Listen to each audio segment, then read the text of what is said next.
Bharat embraced Guha. Bharat took Guha into his heart because Bharat had Ram in his heart. Because in Bharat's heart there was Ram, there was space in Bharat's heart for this tribal leader, Guha. And so that because of his own love for Ram, Bharat was able to overcome social barriers, social divisions, the false idea that some are high, some are low, some are inferior, and some are superior. Bharat was able, through his love of Ram, to embrace Guha and to embrace everyone equally.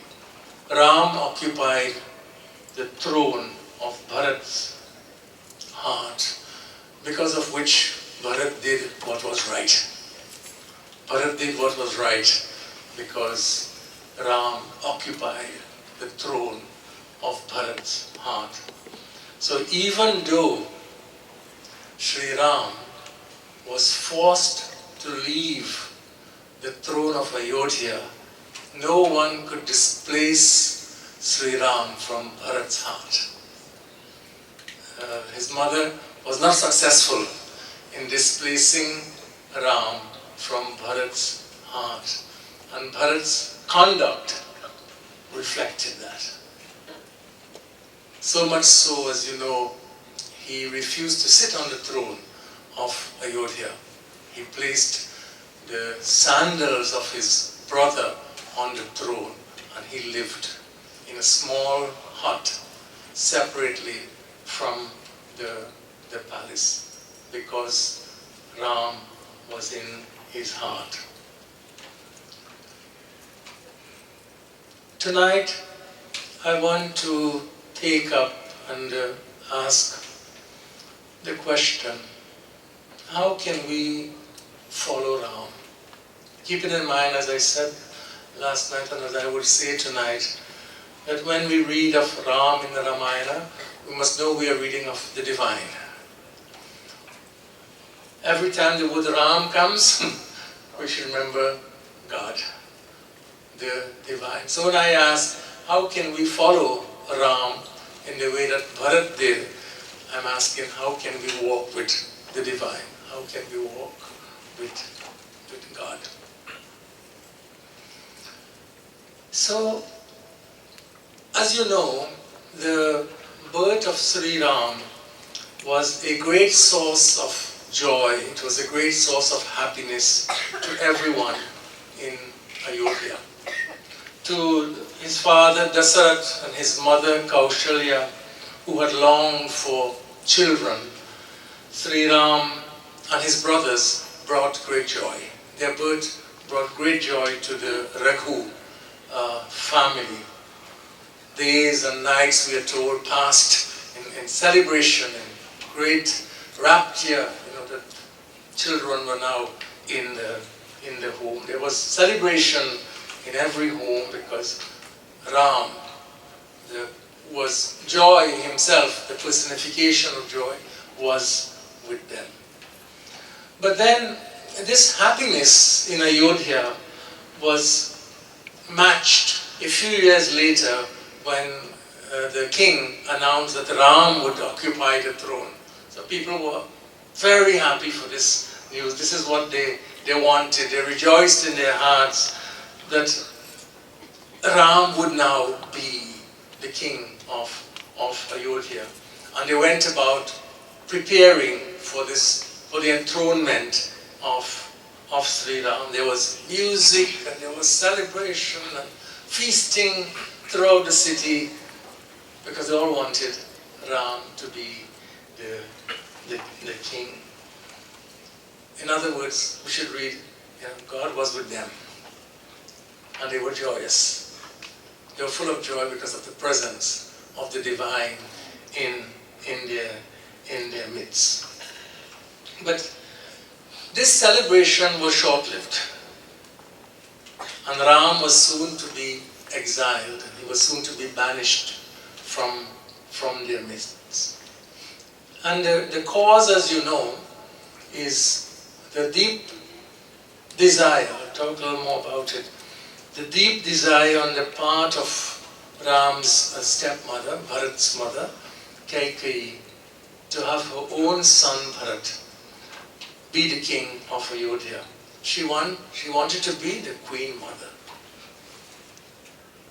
She wanted to be the mother of the king. So as I said last night, the method that she used was to redeem two promises that the king had made to her many years before, when she had nursed him back to health after he was wounded in battle. And he was very generous, and he said, how can I reward you? And she said, don't worry about it. He said, no, I am obligated to you. And she said, well, at some point in time, we'll talk about it, I would ask. So she chose the evening before the coronation of Ram to ask her two desires, which you know, that Bharat be the king, but that Ram be banished. 14 varsh Ram Vanavasi. That Ram must be banished, and not just banished, he must give up everything. He must not take any wealth, any luxuries with him. He must be banished to live the life of a person in exile in the forest. So naturally, everyone was shocked and horrified by what had happened. Suddenly, from joy, this entire city, the entire community was plunged into deep sorrow, and everyone pleaded with her. And even the king said, okay, eventually. He said, okay, I would enthrone Bharat, but why do you want Ram to be banished? Let Ram live here. We can accept Bharat as the king, but why do you want to put Ram through this suffering? Why are you insisting on both of these things? Why must Ram be banished? So they pleaded with her, could you soften your heart? Let Ram be.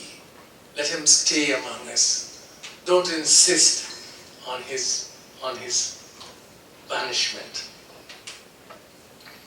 So although, it is difficult to understand why Kaikeyi insisted on both things, Bharat to sit on the throne and Ram to be banished, there is an important reason that we have to learn from this.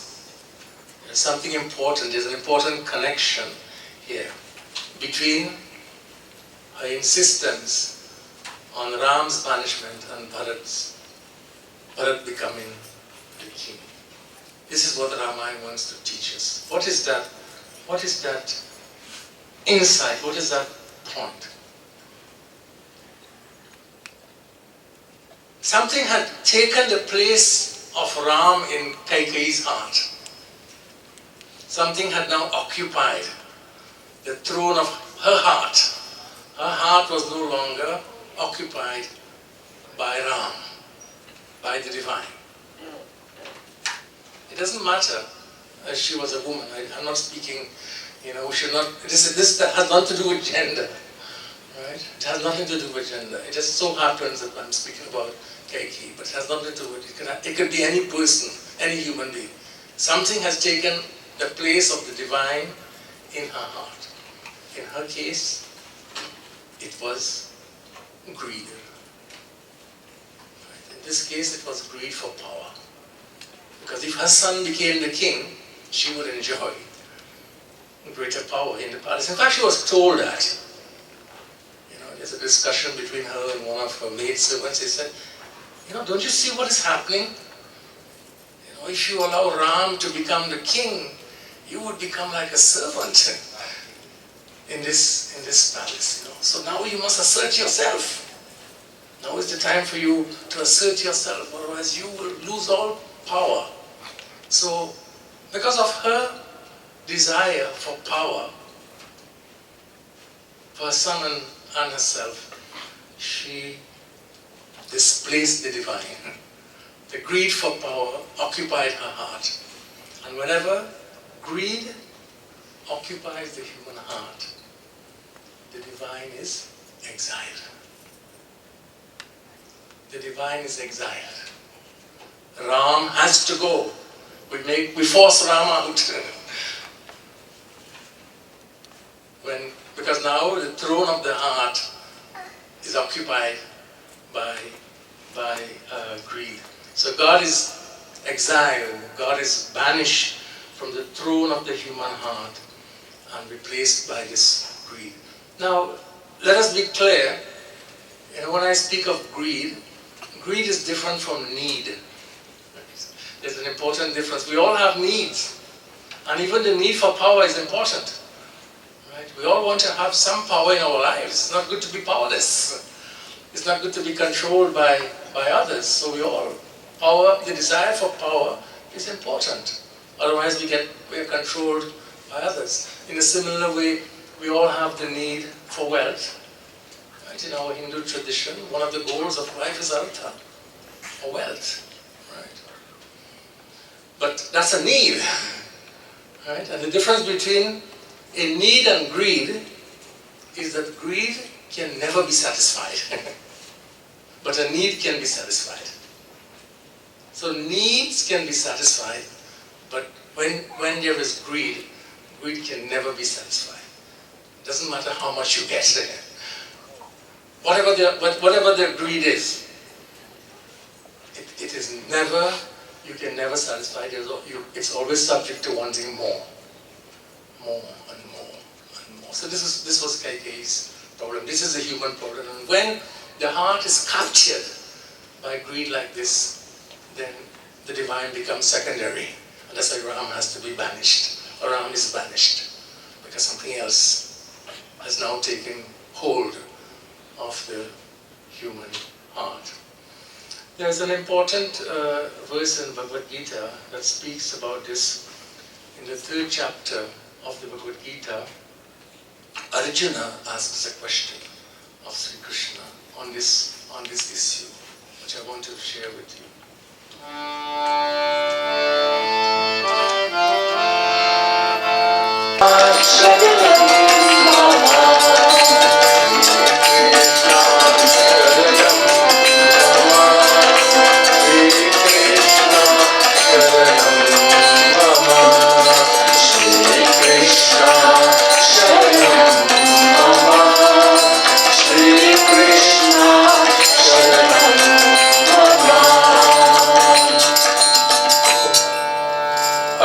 केन प्रयुक्तोऽयं पापं चरति पुरुषः अनिच्छमपि Varshney बलादिव नियोजितः अनिच्छमपि Varshney बलादिव नियोजितः.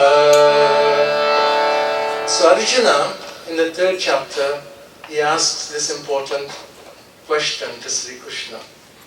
Atha kena prayuktoyam papam charati purusha. He says, what is it, Sri Krishna, that causes human beings to do wrong things, papam charati, to do evil, anichanapi. Sometimes we look and we don't understand, even that seems to be even against their own good, contrary to their own well-being. What is it? Anichanapi vartaya baladiva niyojita, as though they are seized by some force. Baladiva niyojita. Sometimes it seems as though it's against their own will. What is the source of it? What causes? What is at the root of human evil? And this is what Krishna says to Arjuna in reply. Shri Krishna Sharanam Shri Krishna Sharanam Shri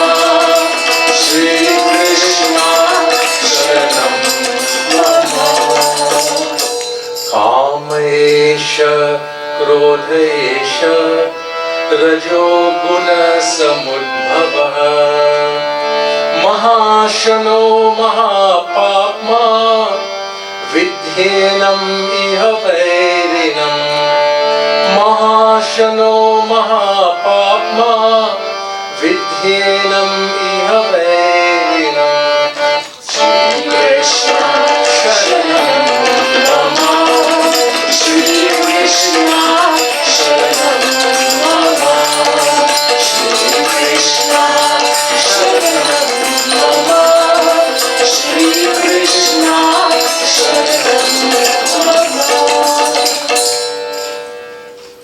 So Shri Krishna gives him a very direct, clear answer. Kama Esha. Arjuna, it is greed. Kama, Krodha. And this anger, that's a consequence of the frustration when greed is not satisfied, and it's anger, it's rage, Mahashano, like a great fire. Mahapapma, it is the source of evil. Vidyenam iha vairinam. This is the enemy within. This is the enemy in every human heart. And in the case of Kaikeyi, the enemy consumed, occupied her heart. But in the Ramayana, in her case, we see the greed for power. But greed can assume many forms. It can be, as I said, the need for wealth is legitimate, and we should always all work hard to satisfy our need for wealth, and to have wealth to raise our families, and wealth to take care of our needs in old age. This is all legitimate. But then you can have a need, and you can have greed. Similarly, the wealth, you can have greed for fame. We all like to be appreciated, and nothing is wrong. We all like to be recognized when we do things, and that's legitimate. Every human being needs to be socially valued in the community in which he or she lived. Like we saw with Guha.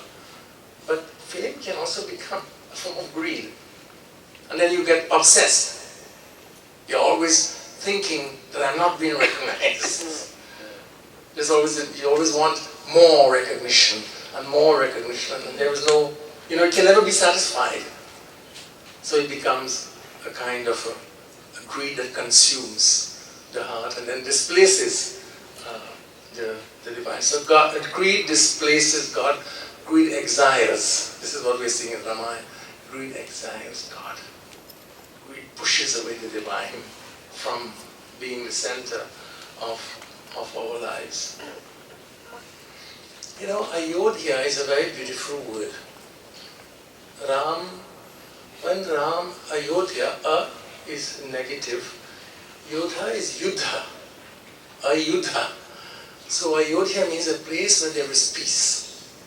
Ayudha, where there is no violence. Ayodhya is a place of shanti, a place of peace, as long as Ram is there. When the divine is not there, Ayodhya becomes dukkha, a place of sorrow, a place of strife, a place of unhappiness. It becomes yuddha. It is no longer ayudha, it's yuddha. A place of strife, a place of sorrow, a place of unhappiness. What I am saying about greed, you can just see it. It's not only the problem of greed is not only the effects that it has on us individually, but also the social consequences of greed. It's a worldwide problem. I can give you so many examples. We pay so much for pharmaceuticals in this country, for drugs, because of greed. Because the well-being of human beings are not put at the forefront. Profit-making. So life-giving drugs sometimes become inaccessible to people who are not wealthy because of greed. Greed for profit. A few years ago, our financial system in the United States almost collapsed. Many of us paid a high price. Our savings, our retirement accounts, you know that it took a deep dive. Why? Because of greed on Wall Street. Greed, it was Kama Esha. Krishna says, Kama Esha, Arjuna. You look at it. It also has social consequences. It adds to dukkha. It causes dukkha, suffering. So it affects us personally, but it also has larger social consequences. That is a very deep problem about which we must be aware. So you can see that in the Ramacharitmanas, when Tulsidas describes the city of Ayodhya after the departure of Ram, when Ram is exiled, when the divine is thrown out of the human heart, it becomes a place of darkness. He says the city was shrouded in darkness. There was no light. The light of the divine is gone. He says there's homes, every home in Ayodhya. When you entered these homes, one felt as if you were entering a funeral home. It was like entering a crematorium. There was sadness and suffering. Even nature, he said, ceased to flourish. Even the plants and the trees of Ayodhya, reflected the absence of Ram. So the city had banished God, and because of that, the city had lost its joy. Now, there is something very important. So Ram is sent into exile. But not everyone in Ayodhya went with Ram. Not everyone followed Ram into this exile, into this banishment. Some went with him. Some chose to go with him. Many did not. And when we study the text, what do we see about those who chose to go with Ram, to follow Ram, to walk with God? This is how we must understand it. Some chose to go with Ram, to walk with God, because he stayed in their hearts and they wanted to be with him. To follow Ram, to walk with God is not easy. It's challenging. Some went and some did not go. But tonight, I want to give you 3 examples of those who made the choice to go with him. And why did they choose as they did?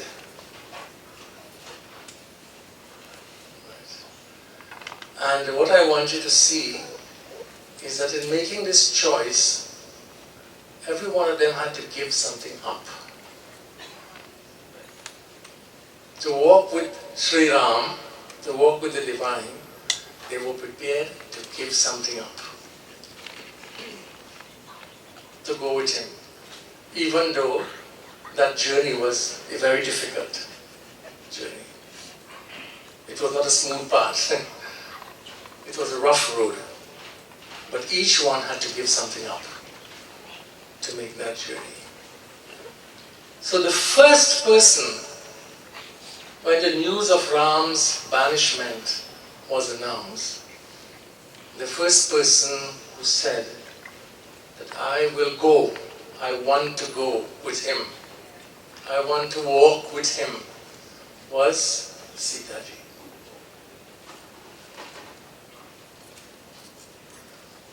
She was not forced. This is not a case of domestic abuse. She was not forced to share the suffering with him. She volunteered for it. She went willingly. But what did she give up to do that? She also had to give up. Very important things she had to give up to be with with Sri Ram.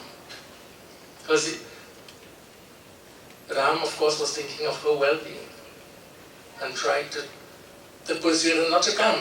This is, you're going to suffer. He's not saying, you must come with me at all costs. My suffering is your suffering. He didn't say that. He says, no, this is not your burden. This is my burden. Don't come with me.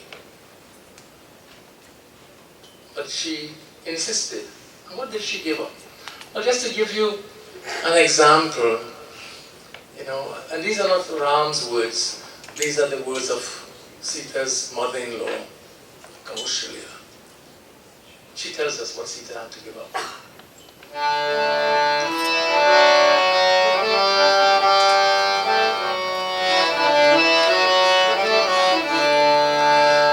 Please sing with me also.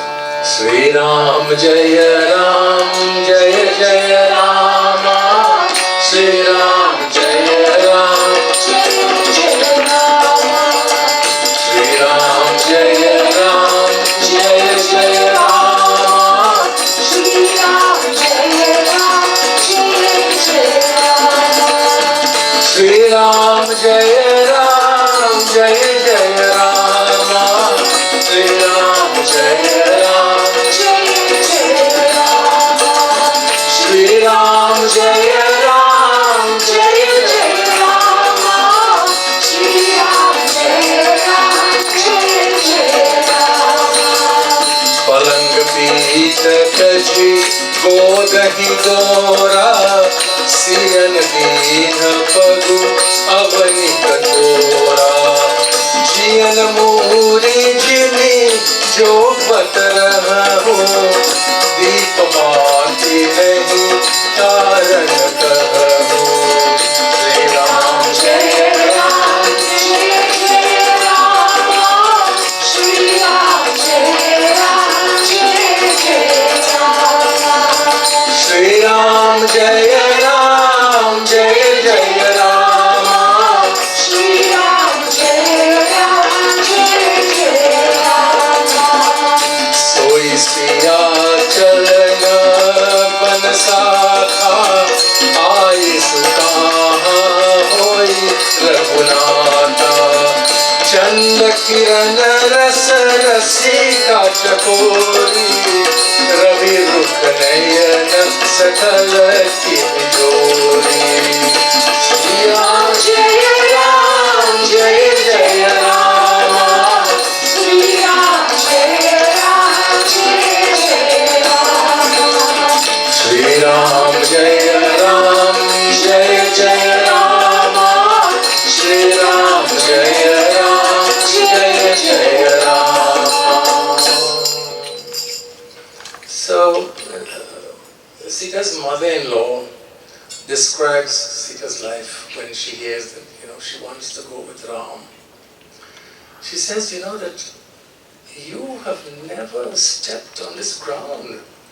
You have been carried since you, as the daughter of Janak, and now as the daughter-in-law of Dasarath and the wife of Ram. You have always been carried. You've not, your tender feet have not felt the hard ground even. In this palace you have lived like a tender, life-giving plant. I never even asked you, she says, interesting, Deepa Bhati Nahitara. I never even asked you to light the wick of a lamp in this palace. Soi siya chalana chahati banas sata. And is this the Sita who can now go into exile? Raghunatha, she says, what do you want? Why? What is your will? Is this the Sita that you will give permission to go with you? And then, of course, Ram enters the conversation. Many pages in the Ramayana. He tries to dissuade her. Describes all of the conditions under which she would have to live. You have to walk on these paths with me. barefooted, the paths are rough, they're prickly, they're thorns, there's no protection for your feet, there are huge mountains to cross, rivers to walk over, you have to sleep on the ground. He says, Bhumi Shayana, you have to sleep on the ground. We'll have to find our food. You know, there are risks. There are risks everywhere, all around. And he even says, you know, you are too soft. You're too soft for this life, Sita. But, you know, she makes a choice. So what does she give up? To be with Ram, the divine, keep that in mind. To be with Ram, the divine, she gives up the life of a princess. She gives up the luxuries of the palace to be with God, to be with the divine.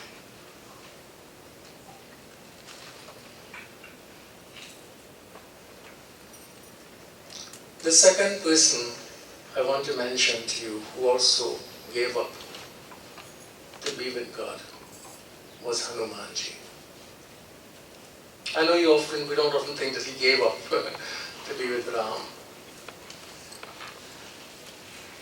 But let's revisit him for a moment. So when we first meet Hanumanji in Kishkinda, Khan of Rama, in fact he's living in this area called Kishkinda. And he's residing on this sacred mountain, Rishyamukha, with Sugriv, who is his leader. They're living on this mountain because they're also in exile. But he is the chief minister of Sugriv. So he has a ministerial portfolio. He's the chief minister of Sugriv. Because you know what happened when Sugriv lost his kingdom because of this struggle between Sugriv and his brother, Bali. So let us say the conditions of life in exile could not be very great, but Hanuman was high in the order. He was the chief minister. So his life was not without some kinds of comfort. He was not at the bottom of the ladder. He would have had his needs taken care of. And think also that soon after Sugriv's meeting with Sri Ram, they regained it. Sugriv regained power. They went back to the city. They returned to life in the city. He was restored to his full ministerial portfolio as Sugriva's chief minister. So he also, as the minister of Sugriv, had all of the comforts of being, in a politically powerful position. But that's why I said, he also gave it all up. When he met Rama, he also gave it all up to follow Sri Ram. What we often don't realize, because, following Sri Ram at that point in time, for both for Sita ji, also for Sri Hanuman ji, was to make a choice to enter into life for uncertainty. The way forward was not clear. There were risks. As a minister of Sugriv, you know what your life is. But now you're following Ram, who's at this time a homeless person without power. He has no power. He's a homeless person. So there is a certain uncertainty and risk-taking in following Sri Ram. But what we must also remember about Hanumanji is that his service of Ram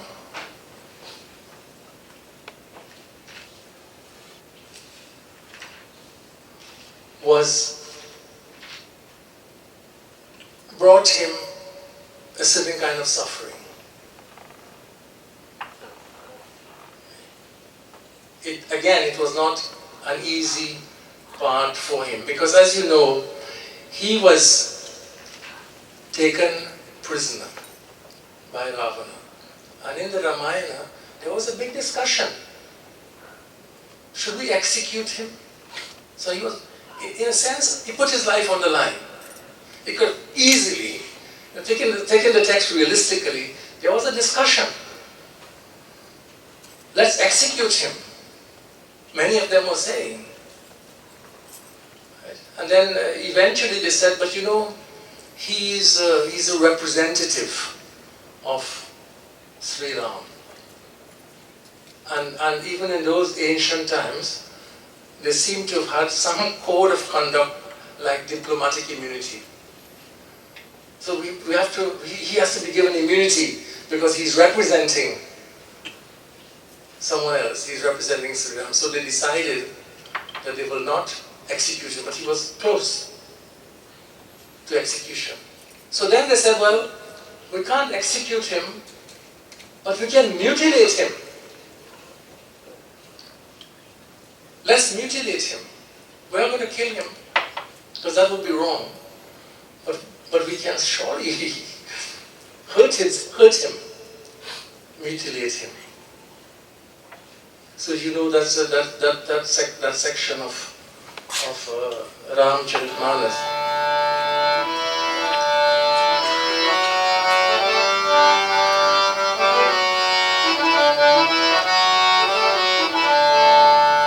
Shri Ram Jaya Ram Jaya Jaya Rama Shri Ram Jaya Ram Jaya Jaya Rama Shri Ram Jaya Ram Jaya Jaya Rama Shri Ram Jaya Ram Jaya Jaya Rama Shri Ram Jaya Ram Jaya Jaya Rama Shri Ram Jaya Ram Jaya Jaya तेरा बागी पूजती है कभी तेरा कौतुक कहारे पुरवासी मारही चरण करही भरवासी श्री राम जय राम जय जय राम श्री राम जय राम जय जय Ram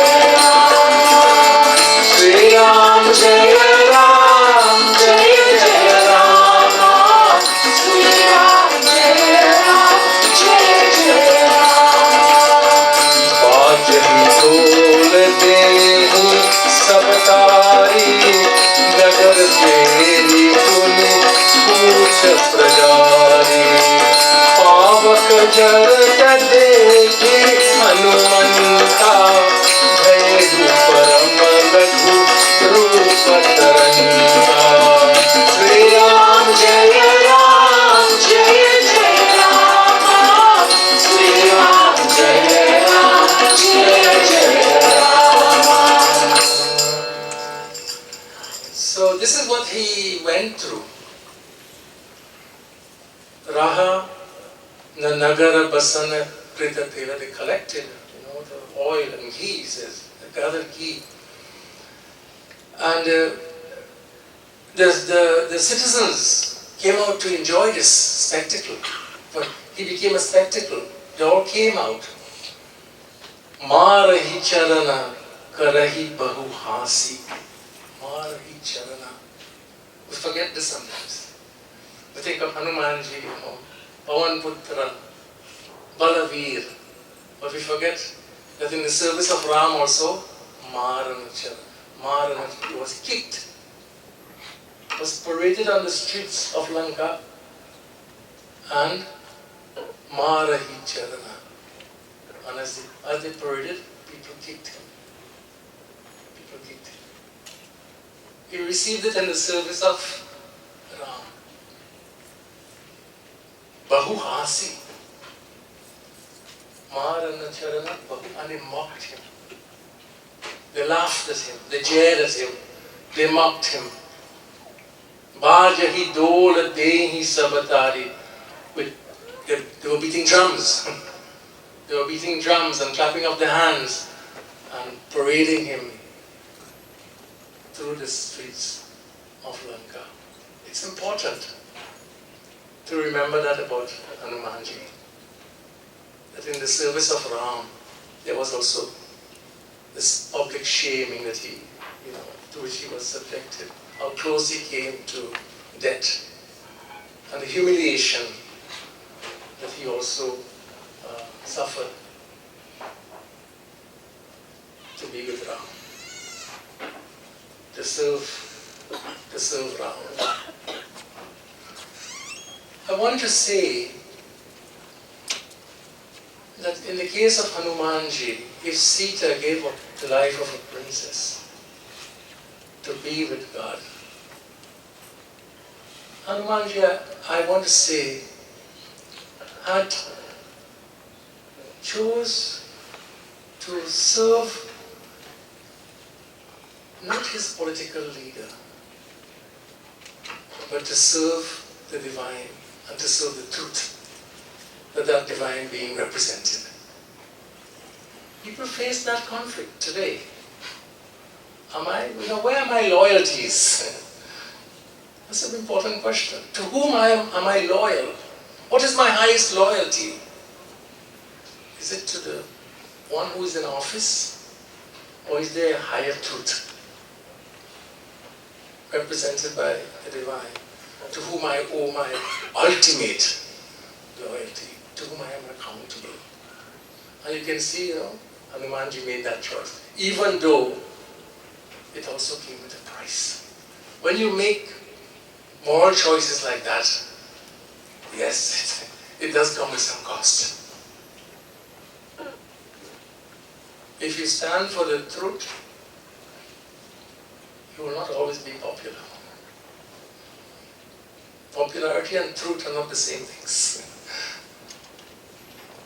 And one has to be prepared for that also. Hanumanji teaches us something by his choice. And the final example I want to give you tonight, before I conclude, is the example of Vibhishana. Vibhishana also made choice. He also had to choose. To whom am I loyal? What am I going to give up to be with God? So, as you know, Vibhishana was the brother of Ravana. But Ravana was a tyrannical person. He was an authoritarian leader. But Lanka was a prosperous place. I'm just basing it on the description in the text. In fact, when Hanumanji arrived in Lanka, he was struck with the splendor of this place. The wealth, the affluence, the prosperity. So sometimes people give up their freedom for prosperity, but Lanka was a prosperous city, even though the ruler was tyrannical and he was despotic. People lived comfortable. So we could be, as a brother of Ravana, we could be sure that Vibhishana had a comfortable life. He was not living in poverty. He had access to wealth and to power also. So then after Sri Ram arrives in Lanka, everyone had to make a choice. And Tusidas gives us an insight into Ravana's cabinet. It was really interesting and of deep contemporary significance. How he operated. Right? He surrounded himself with ministers who didn't challenge him, who never expressed a contrary opinion. Te sab hase mast kari rahu. He says, whenever he asked them anything, they would say, sab hase mast kari rahu. Everything is fine. There's nothing to worry about. All is fine here. But then Tulsidas says, astuti karahi sunai. But behind his back, out of his hearing, among themselves, they would speak critically about him, but none had the courage in a cabinet meeting to challenge the leader. They did it quietly. They were what we call today the yes men. They're yes men. Because they enjoy power as well. They benefit from being yes men and not dissenters. With the exception of Vibhishana. Vibhishana demonstrated great courage, great integrity. He spoke fearlessly to his brother, told him what he thought, that you cannot be greedy. The world will not think well of you, Ravana, in spite of your prosperity, but your greed will eventually destroy you. Return Sita, return her to Ram. Ram is compassionate. If you go to him now, he will be forgiving. This is his nature.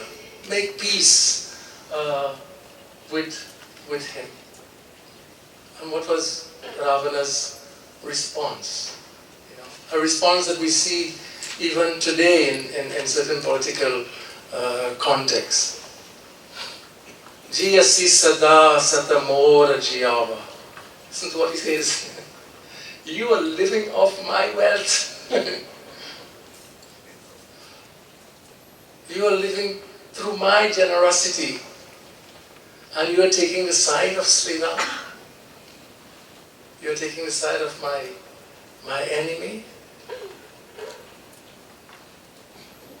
Mama Puravasi tapassin parapriti. You live with me in my city, but you are in love. We call Rama hermit. You are in love with this homeless man, Sri Ram. He says, okay, if this is what you want, why don't you go and join them? Go and join them. Leave this place, go and join them. But Anuja kahe parabara hi bara. Not only says goes out, but actually he lifts his feet against his brother and kicks him physically.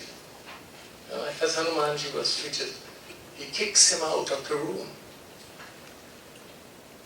And Vibhishana, he says, you're my father. Yeah, you're like my father, and this is what you're doing. This is how you will treat me. I look upon you as my father, and I say to you that even as I leave, that your well-being is with Ram. I still say to you, go to Ram. So Vibhishana makes his choice. And this is, if you look at Mahabharata also, people were making choices on the day of that battle, who to support, the Kauravas or the Pandavas. And many chose to support Duryodhana because they benefited from his rule. So Vibhishana, he gave up because he didn't know what he was going to. Again, when he got there in the Ramayana, there was a big discussion. This is Ravana's brother. Everyone was suspicious of him. They also were discussing, should we execute him? He didn't know what his fate would be. Let's execute him. Most of Ram's party was saying, let's execute him immediately. He's a brother of Ravana, he can't be trusted. With one exception, the person who spoke for him was Hanumanji. Hanumanji said, I saw him in Lanka, and he's different. So Hanumanji made a plea for Vibhishana's life. But he also had to decide where his loyalty is. Who does he follow? So, what do we take away tonight? Like I asked you last night. what do we take away from these examples that I'm sharing with you? If we read texts like the Ramacharitmanas, or Mahabharata, or Puranas, as describing events, narrating events that happened long ago, we just tell the story. But we have to see that what we study in the Ramayana is something that is going on today. It's happening in every one of us is challenged to answer this question. Where does my ultimate loyalty lie? We see how Sita gave up and chose, Hanumanji gave up and chose, Vibhishana gave up and chose also. We don't have to give up our families. We don't have to leave our homes. This is not what we're talking about here. But the question we ask, who occupies the throne of our hearts? And who sits on the throne of our hearts is the one to whom we are ultimately loyal. Is it greed, or is it Sri Ram, Sri Krishna, the divine? So this banishment of Ram that we read of in the Ramayana is happening all the time. It's happening all the time in our lives. Ram was not banished so many thousands of years ago. Ram is being banished daily, when he's displaced from our hearts. In the case of Vibhishana, his example is very important. Because sometimes, our families can be very supportive. And that's a great blessing when you live in a family that is very supportive of your religious life, of your spiritual growth. But if sometimes, you find yourself in a family situation that's toxic, the family can become an obstacle. You try to reform it. But in the case of Vibhishana, there was no solution there. His brother was not open to any kind of reform. So he had to make a choice about his loyalty. And in his case, it was to decide, between loyalty to a brother or loyalty to the divine. We don't want to, we pray that we never find ourselves in that situation. But we all have to ask ourselves,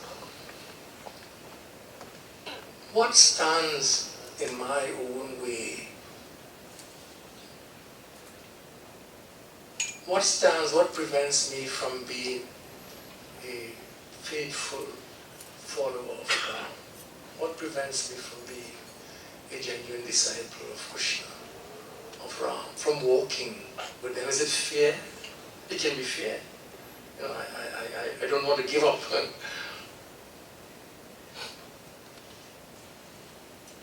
To follow God, one has to be willing to give up also. And to give up that which stands in the way of being a faithful disciple, being a faithful follower of the divine. We all have to look into our own hearts. And in this katha tonight, I highlighted greed as the obstacle. Not need, but greed. When greed occupies the throne of the heart, then Sri Ram is exiled.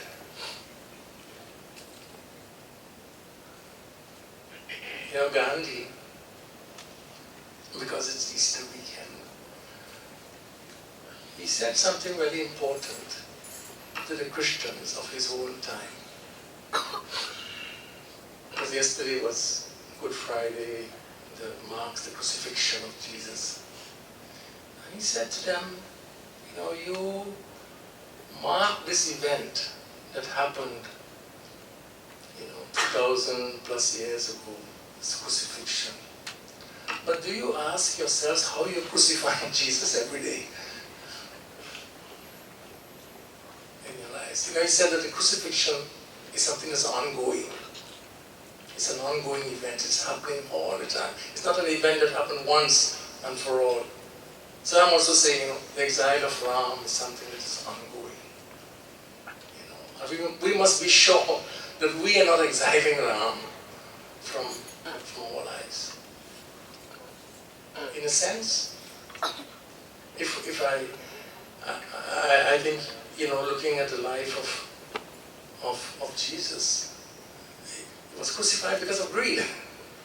There are two kinds of greed. One, because he was a threat to power. Right? He was a threat to Roman political power because he was a popular teacher. And the Jews were under occupation. So they feel threatened by someone who's developing a following. So he was seen as a threat to political power by Roman authorities. And secondly, because of what he was teaching, because of the content of his teachings, he was seen as a threat to religious leadership, to Jewish religious leadership. Because he questioned them and disagreed with them also, in so many ways. So in his case, these two powers came together, the Roman authorities and the religious authorities, and decided this man has to be executed. And crucifixion was the traditional method of execution. That was the execution in the Roman Empire. Before Jesus and after him, this was how they executed people. So he was like executed because of greed for power. These two powers came together, and he paid the price for his loyalty. He also chose who he's loyal to. Not to a religious authority, not to a political authority, but to God, to the divine. And we can see, you know, I give the example of Gandhi. He also decided who he was loyal to, and because of which he also, in his case, had to give his life. I'm not saying, you know, that, again, I pray that when making some decisions, you know, our lives don't go on the line. Many lives have gone on the line over this question. But we all have to ask ourselves, and to be sure that we are not exiling God from our lives. To look into ourselves and to see what might be. It's not always an easy path. It's a rocky road. It's a difficult path, but it all depends on where the loyalty of the heart lies. So my dear sisters and brothers, this is what I wanted to share with you tonight, in tonight's katha, and to leave you with this question: what are we willing to give up to be with, to walk with Ram, to follow Ram, and to be sure we are not exiling Ram from our lives? I want to thank all of you who joined us tonight, and also many who joined us last night, and everyone who's with us on tonight's live stream. To thank Gaayatri Mandir for inviting me to share